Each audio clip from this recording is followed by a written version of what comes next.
Today we're looking into the story of George Trepal, a man whose case became one of the most disturbing poisoning crimes in Florida history.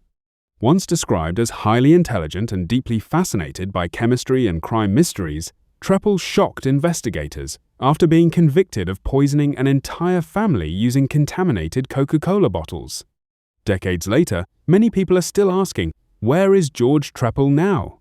Let's find out. The case dates back to the late 1980s in Florida, when members of the Carr family suddenly became seriously ill after drinking Coca-Cola from glass bottles inside their home. At first, doctors struggled to determine what was causing the mysterious symptoms, but investigators eventually discovered the drinks had been contaminated with thallium, a highly toxic poison. The poisoning killed Peggy Carr, while several other family members survived after becoming severely sick. Authorities later focused on George Trepal, a former chemist and computer programmer who lived nearby. Investigators believed neighborhood tensions and personal grievances may have motivated the crime.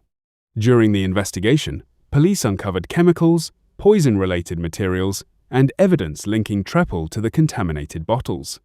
Prosecutors argued that he had carefully planned the poisoning and deliberately targeted the family.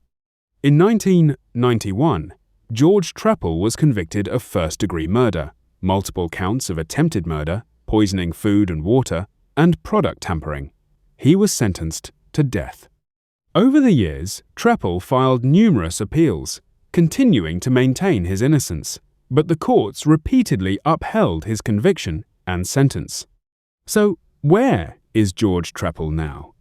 As of now, George Trepal is currently incarcerated on death row at the Union Correctional Institution in Ryford, Florida. The former chemist and Mensa member has been held there since his 1991 conviction for the thallium poisoning murder of his neighbor, Peggy Carr.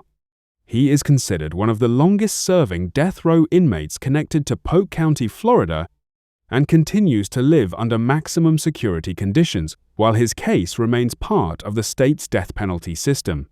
From a man described as brilliant and calculating to becoming one of Florida's most infamous poison killers, George Trepal's story remains one of the most chilling true crime cases involving neighbor disputes and toxic poisoning. Thanks for watching. If you want more stories like this and updates on where people are now, don't forget to like, comment, and subscribe and let me know who you want next.